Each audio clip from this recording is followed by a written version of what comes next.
Good evening, and welcome to the Rant Reloaded. I hope you're all having a wonderful weekend this weekend. Oh, and bear with me a minute, just ran into a short little problem. Sorry. Anyway, I hope you're all having a wonderful weekend. We've got a guest on the show with us today, and hence the reason for some of the technical difficulties. Anyway, since the 2020 elections, I have covered election integrity quite a few times on my show because of time restraints. We haven't really had the opportunity to get into depth as I would like to. Well, my guest today ran on the Republican ticket for New Mexico's Secretary of State on that platform. She graduated from UNM with a master's degree in public administration, as well as two bachelor's degrees in criminology and Spanish and Portuguese. She is a native New Mexican who has participated in a wide variety of community outreach programs, as well as actively testifying against several bills that would have negatively affected New Mexican citizens and their way of life. And while I do understand that many of the show's followers are not in New Mexico, I believe some of what she has to say may benefit other states where the Democratic Party maintains a chokehold on the state, as it has been the case for 90 plus years or so here. So please help me welcome Miss Audrey Trujillo. Hi, everybody. It's great to be here. Can you hear me okay?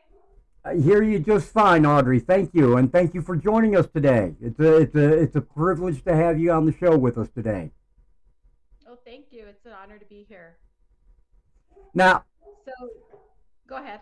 oh, I'm sorry. I'm certain my intro barely grazed the surface of your obviously many qualifications and achievements. Before we get started into the show, is there anything else you would like to add? Well, I'm a mother, a concerned citizen. I started off before I decided to run for office as an activist against a lot of these terrible bills that were coming out, especially against our Second Amendment rights. Um, I'm a constitutionalist. I believe that we need to protect our powers and keep government small.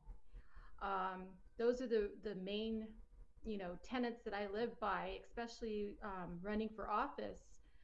I am very grassroots orientated. I believe the power is in the people, and I'm not your typical politician. I'm not a politico, as they call them. I ran for our people. I'm a Right. stateswoman. I'm not a politician. So Well, that's something that that. go ahead. Sorry, go. I'm sorry. That's probably a good thing not being a politician. Career politicians tend to not be what the people need right now. Absolutely. We have to build back our confidence in our people, and how do you do that?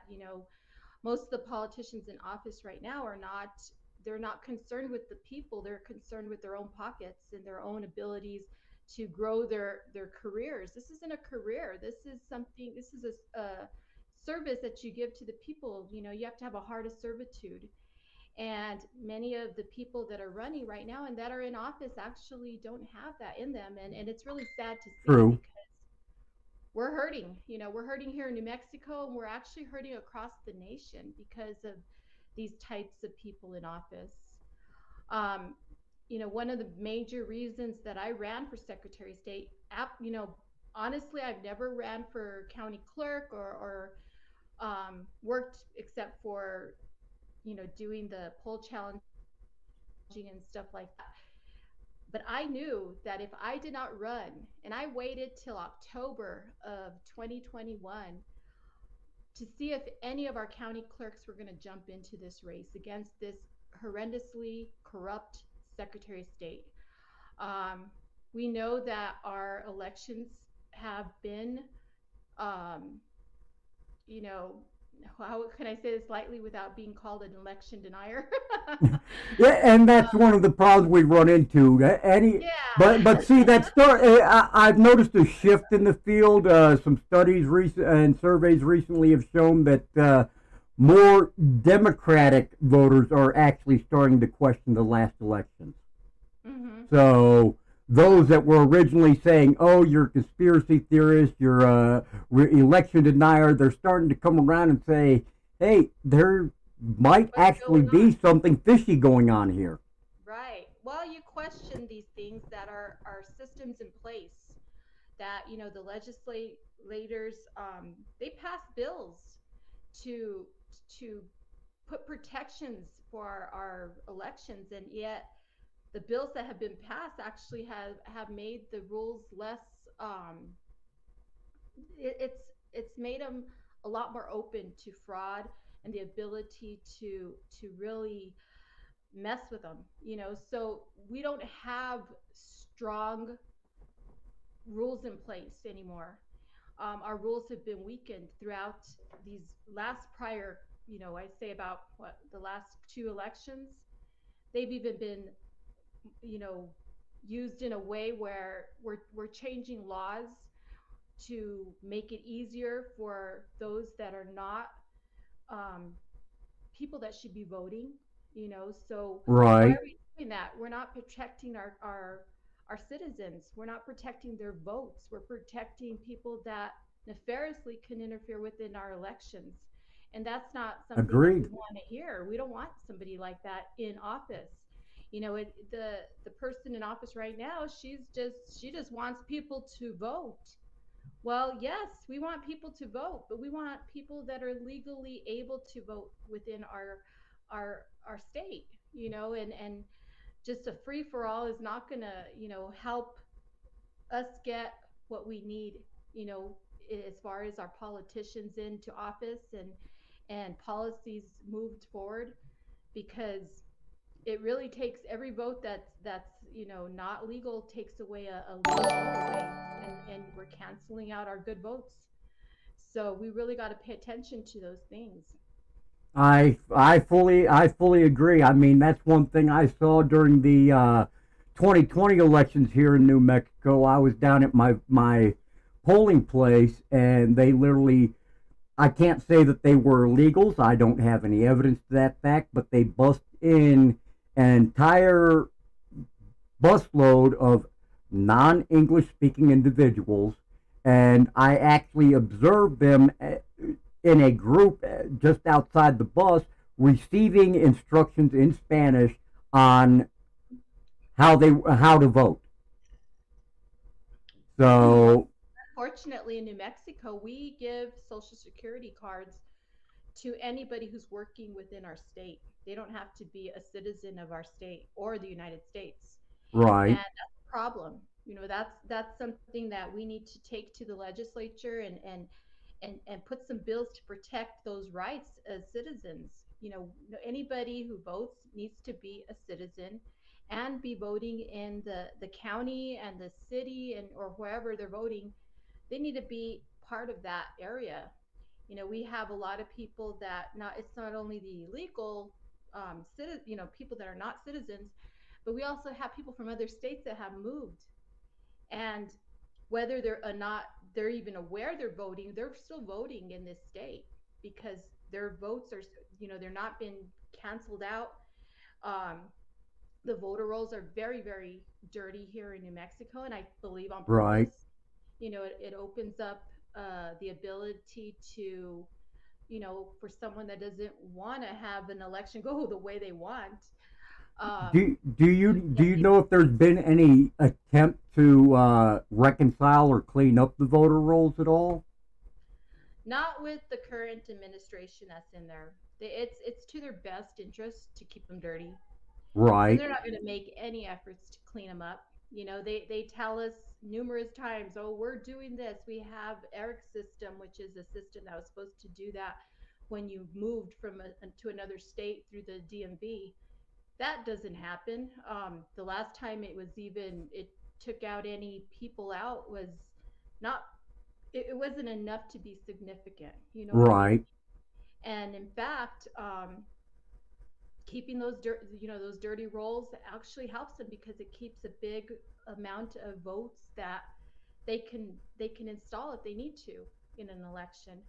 And the way they do that through absentee ballots. That's the easiest way to do it because there is no signature verification. Right. They're supposed to be doing that, which is our New Mexico Constitution states that's something that we're supposed to be following. It's not being followed. A lot of the rules that are in place are not being followed, and that's the biggest issue with the Secretary of State that we have in right now. She's trying to centralize her power so far that she's taking away the power from the counties. County clerks are supposed to be doing their job and protecting the votes within their counties. Right. That's not happening right now. They do their job and they sign a paper off, and the Secretary of State does everything. So there's no chain of custody, when it comes to doing something like that. And with all these new technologies that they're trying to use with the machines, with the electric, what do they call the poll books? All Right. that does is open it up to more scrutiny. They're able to find out who hasn't voted yet, who you know if they need more votes, they can find out right there because they're going to have the ability to find out who has not voted, and Right. install their votes if they need to. Yeah, So, that's and like really I a said, I'm not saying it's they're really doing a that, bad but situation here in New Mexico, and the machines we've seen that they're not as flawless as we're being told they are. I mean, we saw widespread issues with the voting machines in Arizona. We saw widespread issues with them here in New Mexico. So, I mean, you're 100% on the head with that. And it's sad, but it is open. Our elections are both from a state level, city level, going all the way up to federal. There's so many opportunities for election fraud to take place. oh, absolutely. I mean, there's numerous ways that they can really mess with the elections. And if we allow them to do that within our state, we are the testing ground. Think about this. New Mexico is a wonderful place to test everything. And I truly believe Right. that's what we are. They test everything that they do in every other state here in New Mexico because half of the people don't even realize that we're part of the United States. They Right. think we're still in Mexico, right? So, and we have a small population. We only have 2.11 million people. Our registered voters are just a third of that. We have lots of land. We have lots of places to hide things, and then we also have people that just have the lay back. They believe that the government has their best interest, and I think we're finding out more and more people are being aware that they don't. Yeah, And there's an old saying: when the government shows up at your door and says we're here to help, be very skeptical. right. And we've seen that through the bills that they've been passing. They want to disarm all of us, that are law-abiding citizens, but then yet they want to make sure that the police and the military have all the weapons. That does not make sense because our Constitution gives us the right to bear Right. arms against a Exactly. tyrannical government. So when you hear people or a governor that says those things, she is not looking out for the citizen, Oh, best definitely not. interest. So, I honestly don't think Grisham has looked out for the citizens of New Mexico in her entire political career. and So, it's so strange to see that, like I said, do we have election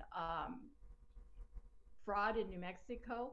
We just have to look at the last election and wonder, so many people lost jobs, people lost the ability to um, have their kids in school.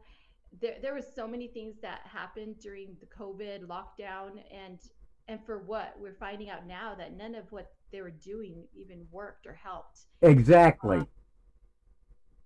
Took away Exactly. the people's Yet you rights. take a look at Republican states like Florida, even Texas, some others, where they didn't go through all these lockdowns, and their COVID numbers were not anywhere near what New Mexico was reporting.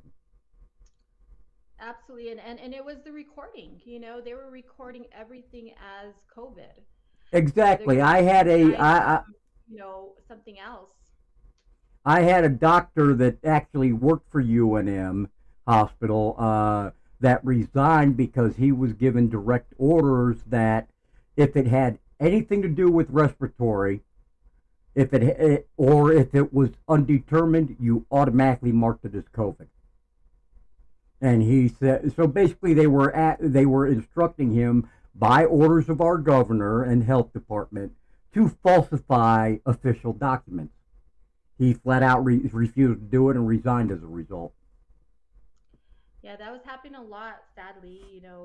A lot of there was well, you saw that even our governor was giving out, incentives. Once they started giving out incentives to take this jab, we were like, we know we're not going to take it for sure, Right. because there's something majorly wrong there.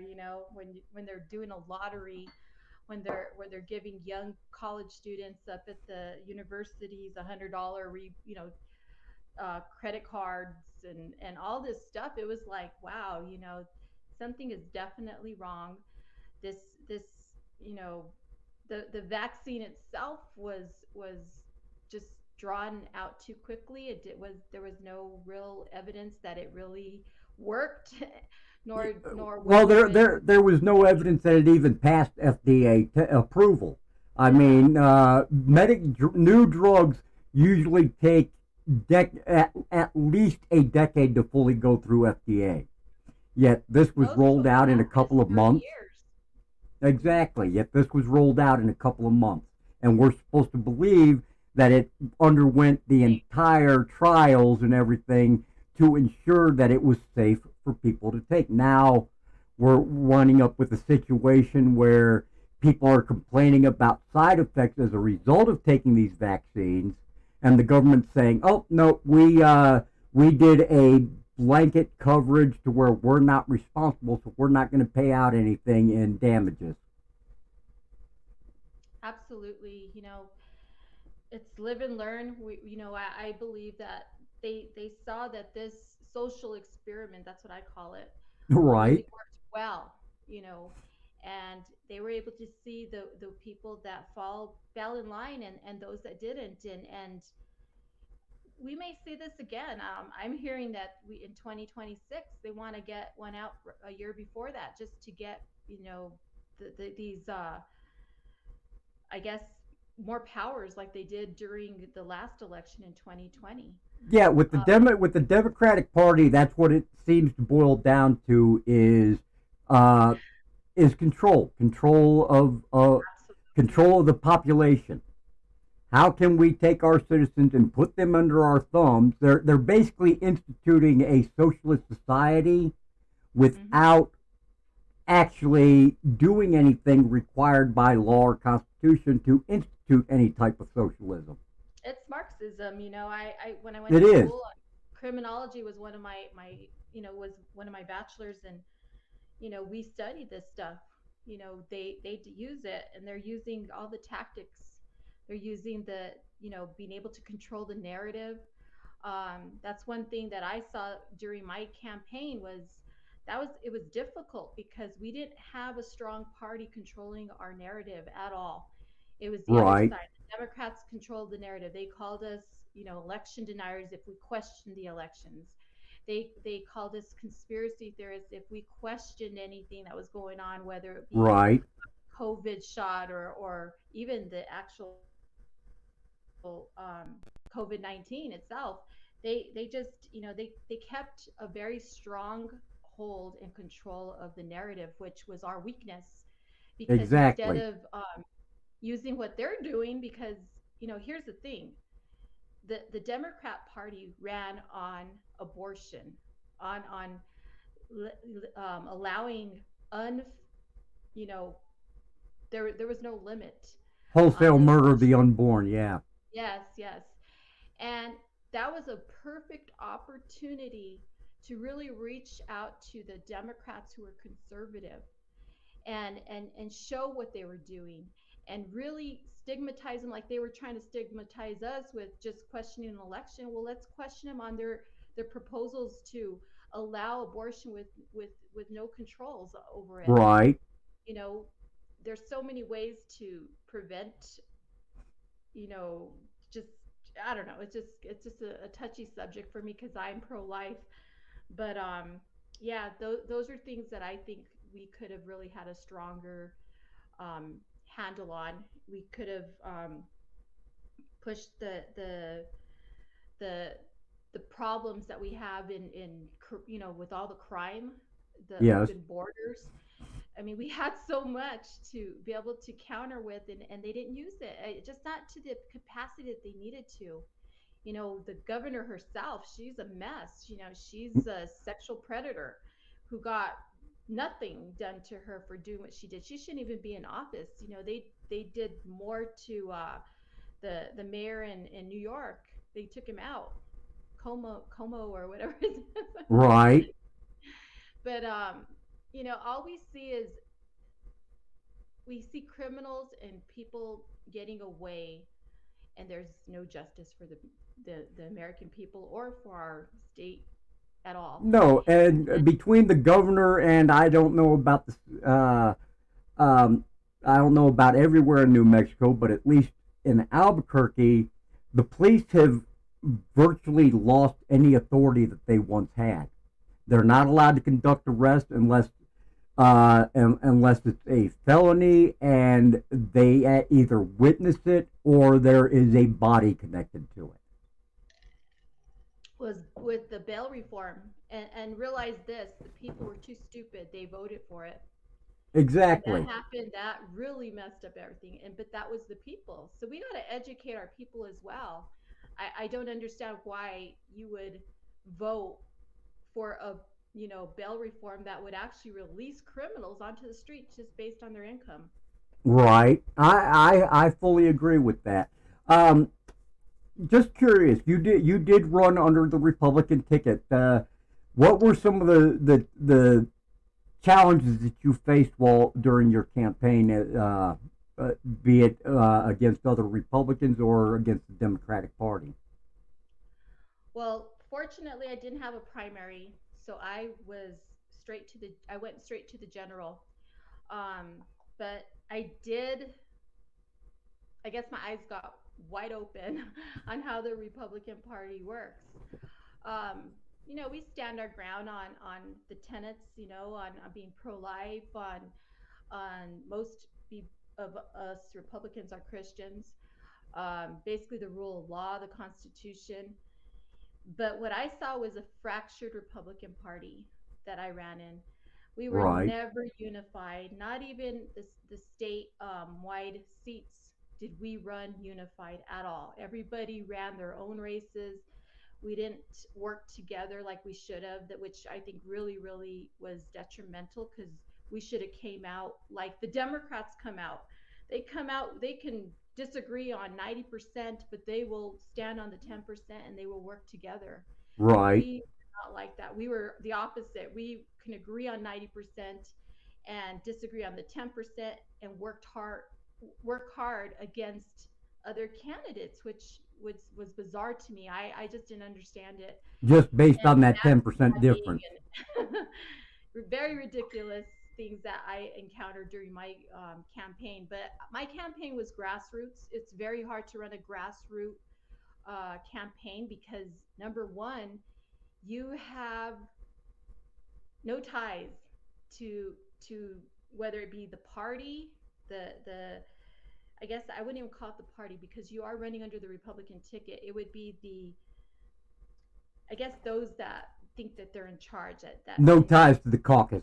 Yeah, I don't know why I just can't think of the word right now, but when you don't fall in line, they will not support you. So Right. one of the things that I realized that they were totally not wanting us to really talk about was election integrity, was the fact that we need a better system in place, and the current system is not working, was the fact that we don't have confidence in our elections. Um, they were very, very afraid to touch those subjects, as well as even the abortion issues, because the abortion stuff kind of was, do we say yes or do we say no? Do we stay away from that? It was very, people just didn't know where to stand. I And stood on my what I believed in, no matter what. right. And that actually surprised me because leading up to the elections, uh, that's where what we heard coming out of most people's mouths is election integrity, election integrity, election integrity. So I mean that they're not going to support somebody that is running on a platform of election integrity. There's I there's have something no seriously idea. wrong with this picture here. I think because we have, it's not what I realized running for Secretary of State. It is not a party issue. It's both parties have been involved in a lot of nefarious things. We've seen it. Remember when Al Gore ran, and Right. and the Bushes. I mean, there was a lot of things, and it's not important until your party doesn't win. Then you start paying attention to election Right. fraud and everything else. Um, I'm part of America First coalition, and Nice. we are a national coalition. I was handpicked and asked to join. I was the only America First candidate in our state. None of Right. the other ones were. And I've been training with them to find out more about what's happening in their state, letting them know and put us on the map in New Mexico. Things that are happening here. We've uncovered lots of nefarious things. We've uncovered shell companies. We've uncovered ways that they're um, receiving money. And we've opened up a Pandora box. Okay, let's just say Right. that. And Yeah. now other states are. Basically exposing a lot of things that people would prefer not be public. Absolutely, because there's a lot of entities involved here, and a lot of people are making a lot of money. So we have a lot of issues that we need to take care of in New Mexico. There is never going to be a citizens party, Right. as I can say, because right now, if we don't uncover and expose the things that are happening here in this state, we are never going to change. Those things, nobody wants to talk about them. A lot of stuff is based on families that have been here for years. Nepotism is a big Right. issue here in New Mexico. It's not what you know, it's who you know to get into office, and that's the way they've been running things. So it's hard for us, you know Americans and New Mexicans that see all this, has has taken our state south, basically, to really start working together. We have to work together against this stuff, We and that is a we definite. are, we are, we definitely are. I see a lot of hope, because I see many coalitions that have actually come together in New Mexico. We're fighting, strong with a lot of these bills that came in the legislature this last session. They're doing that referendum. There's a lot of participation that I had never seen before, and I don't know if you see it, but it is growing.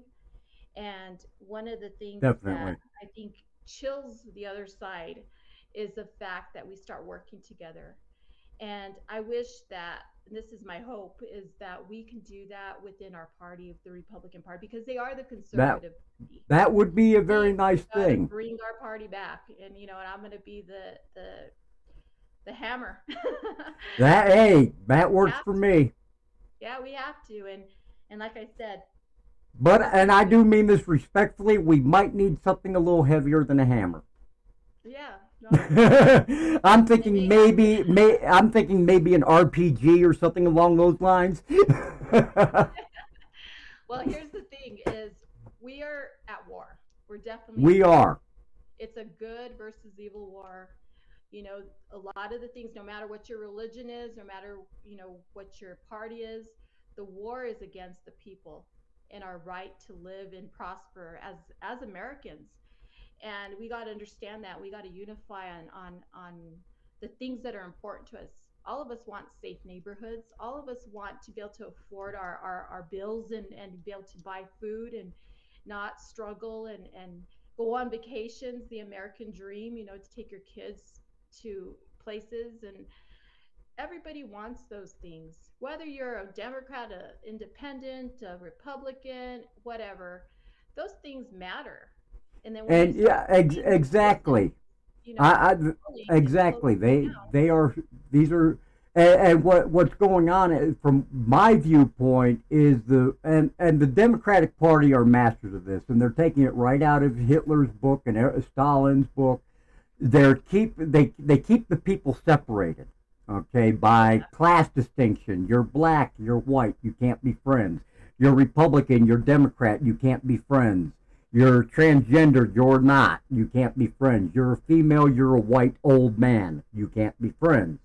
You have to fight each other. So we're busy combating each other, bad mouthing each other, and we don't actually see what's going on over here that Grisham, Biden, Keller, and many other Democrats are distractions. basically doing right in front of our faces, yet please, the ignore the man behind the curtain type scenario. Right. Well, they use distractions all the time, and that's the way they get you over there looking that way while they're doing their thing. And we have to come back with a good strategy. That's part of a book that I went to a training up in South Carolina, up in Charleston. Mm-hmm. It was a training held by Michael Flynn and U.S. Army retired Michael Flynn. You know who that is. Yes. And Cutler, he's a sergeant for the U.S. Army, retired, both of them. And they put together a book called the 5GW. And what it is, it talks about it's a guide for citizens for the fifth generation warfare. And how they explain it is that the war we're in is different from the past wars. We got to be able to understand what we're involved in. And there's so many aspects, there's so many different segments of what they do, and the other side has it well drawn Right. out. They're using their strategies. We have to know those strategies. We got to recognize them and be able to use them in our favor, because they're Well, using the other like side is the other side is literally engaging in psychological warfare, using and me and you discussed this the other day about the Smith-Mundt Act, which allowed them to start literally putting out media propaganda on United States soil for the sake of programming American minds. hmm but we're conspiracy theorists if we bring that up. Exactly. you Exactly. You know know what? If they I want to think label that me conspiracy just theorist, more I feel I'm in good company. right. Well, I think they're just no longer conspiracies because they're becoming true. No, it's now So conspiracy truth. It's only theory until that theory is that's proven. And I think that theory, except to the those living under rocks, has been more than proven. hmm And our war, most of the war is cultural. You see that they've been really trying to divide us within, like you said, the transgender stuff coming up, the homosexuals, the fact that they want to tear down our history and our monuments that were there for Right. over hundreds and hundreds of years. The fact that they want to basically control us by dividing us in the school Exactly. system, CRT. Those things are all part of this cultural war that we have to be aware of. Um, you know, Dividing us by race. A lot of my friends that are part of our group are African American of descent, and they're Americans, and we all bind together as Americans because my color, their color doesn't bother me. It doesn't bother them. And it's like we have to work together. We know what we're against here. We want a future for our kids. We want America to stay strong. And you know, what happens when America falls? Everything else will Exactly. fall. And we need to quit taking the stance, oh, this person is black, this person is white, this person is this, that. We are Americans and we need to come We are. together We need to as look at each such. other as Americans and as strong citizens of America, you know, working together for the betterment of everybody because Exactly. that's how we survive. That's how you know, we stay strong. That's how we can help other countries when they're in need because we are the beacon of hope for every other country. Right.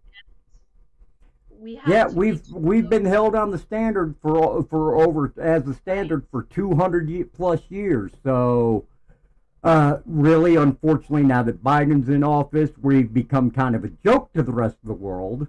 But Mhm.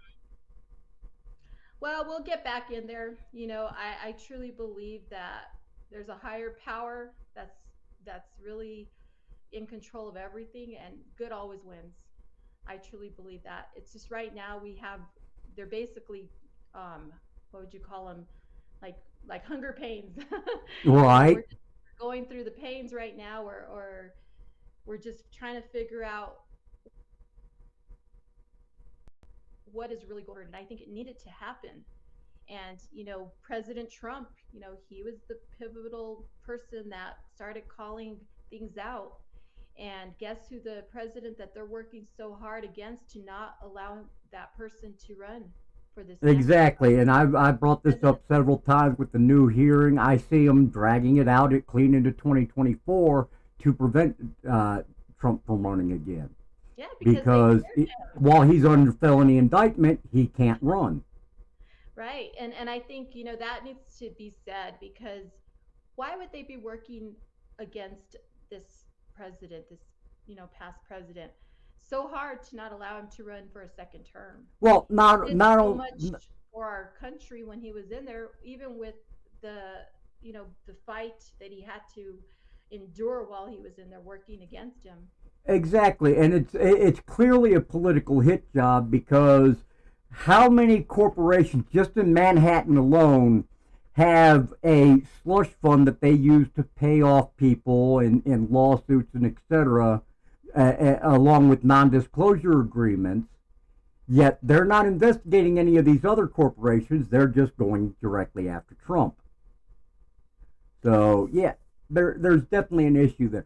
Now I'm going to try to push us forward here a little bit because we've gone a bit over time. But the big question that I know I have, and I'm hoping other people have, is uh, how do we break this grip that Democrats currently have on New Mexico and maybe some other states? How do we break this? I mean, this has been a 90-year-old hold that Democrats have had.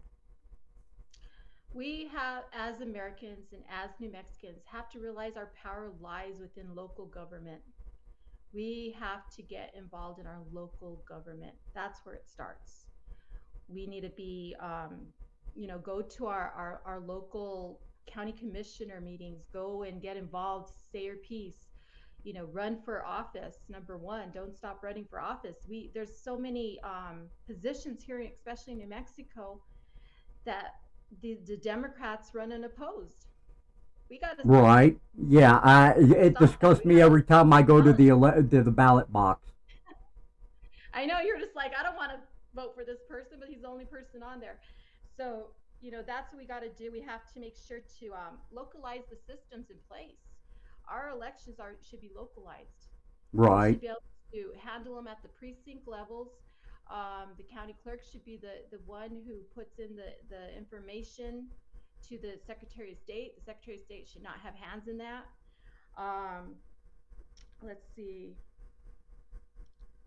volunteer. We need a lot of volunteers to get involved. We need them to be eyes and ears for our side because the other side definitely has an enormous amount of volunteers. We have indivisible.org, we have Common Cause, we have all these NGO organizations, non-for-profit organizations that are controlling every aspect of government, of every entity. They're there. They have their people ready to go and they're organized.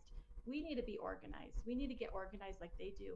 In Right. fact, I'm always even thinking about sleeper cells. We got to get in there and get some people that won't be recognized and find out what they're doing. Find out what our Well, opposition's doing. and this is a tactic that I know the Democrats have flirted with deploying, talking about. I forget who it was. I think it was that lady that was caught up in all that stuff down in Georgia was saying, "Oh, we need to have Democrats run as Republicans just to infiltrate them." So here's what I see as a real problem is while the Democrats are fighting an all-out war, it's like a lot of the Republican Party hasn't realized yet and woken up to realize, hey, we're actually in a fight here. It's not day-to-day business as usual. We need to fight. Well, we have to unify with our conservative Democrats, our constitutionalist Democrats. Those folks need to come and we need to unify with all our independents. We Right. have a two-party system in New Mexico. And even though we have the libertarians, we have all these other parties, we're not going to beat the Democrats by dividing the party further. We got Agreed. to unify. We got to come together. We got to stand our ground and get good people like myself and like yourself and people that are going to, make sure to fight for our rights and not compromise. The compromise is what's killing us. We're compromising every time we turn around. And I'm not a compromising type of gal. I believe in the Right. rule of law. I believe in our constitutional rights. I believe that, as Americans and New Mexicans, we deserve better than what we're getting in office. We're getting selections, not elections. And we need to stop that. We need to continue to just fight with all our might and do it for our grandkids, do it for our children. They're the ones that are going to suffer whatever we don't do right now. They're going to see it in their future and it's going to be horrible. I couldn't agree with you more. Something needs to give, and something needs to give quickly. Like I said, we're running a little bit behind schedule. Do you have any final thoughts you'd like to share with us? Well, the only thing I can kind of close out with is we are going to be doing some training on this 5GW training to give our citizens some ideas, some ways to combat what's happening, to recognize what the media is doing, how they're being used, how Right. our people in office are, can be we can combat what's happening up in the legislature. Just a lot of information that people need to hear, and because a lot of people want to do something, I really believe that they want to get involved, they just don't know how. And Right. we got to teach them. We got to teach them the definitions of what is happening, why they're doing it, how they're doing it, how we can use those same tactics on our side to combat what they're doing. And it's very Right. important. So once we get that going, like I said, it's going to be small classes, county by county. We also have I don't know if you know Mark Cook. He was very instrumental in finding out what these machines were capable of Right. that we have in our elections. He's going to be coming. I haven't put a date yet, but I'm hoping in June or July, the end of June or the beginning of July, doing a county by county tour to show our county clerks, anybody who's involved in the elections, how to hand count, and do it the right way within the time Right. limited, and have a system down where they're like, well, what do we do? So a lot of people are like, there's no way we can count this many votes. Well, we have it down. They know how to do it. They can do 2,000 votes within 90 minutes. Well, And that's yeah, and this thing of oh, triple check. we can't count this many votes. They did it for over a century prior to these machines being made, Yeah, and and you know what? hand counting and the They're vote was so done hung the on same day. right and keep the machines. They can keep the machines if they want. If they Right. want to spend more millions of dollars on machines that we can't trust, then go for it. But the fact is that the hand counting is going to have to correlate with the machines. The machines Right. have to correlate with the hand counting. There's a lot of I think that would build the confidence in our people because they would have a hand in it. And like I said, Agreed. is it perfect? No, but it's something that we can do. We can teach. We can show how it's done, and we won't have this side, the county clerk saying, "Oh no, we can't do that. There's no way." One of the county clerks in Santa Fe said that New Mexicans can't count. Oh wow. Yeah, she literally That's said that. that's a little bit insulting to the New Mexico population, I would think. New Mexicans can count, she said. And I like to show her that we can definitely count. Right. And we will, especially the ones that are very interested and wanting to make sure that our elections are the will of the people. I couldn't agree with you more on literally everything you said tonight, and I do want to thank you for joining us. It's been an honor for me and a true privilege, and I honestly hope you'll consider coming back and joining us again someday. Anytime, just let me know. Wonderful, Great. wonderful. Again, Audrey, I thank you. I'm sure our viewers thank you. It's been very informative, and we're grateful. Oh, you're So, welcome. Anytime. thank you. And ladies and gentlemen, that's our show for today. Please hit those like, follow, and subscribe buttons. And as always, this is Mario Colangelo with the Rant Reloaded saying that if today's political climate isn't pissing you off, well, then you're not paying attention. Till next time, good night, be blessed, and I'll see you next week.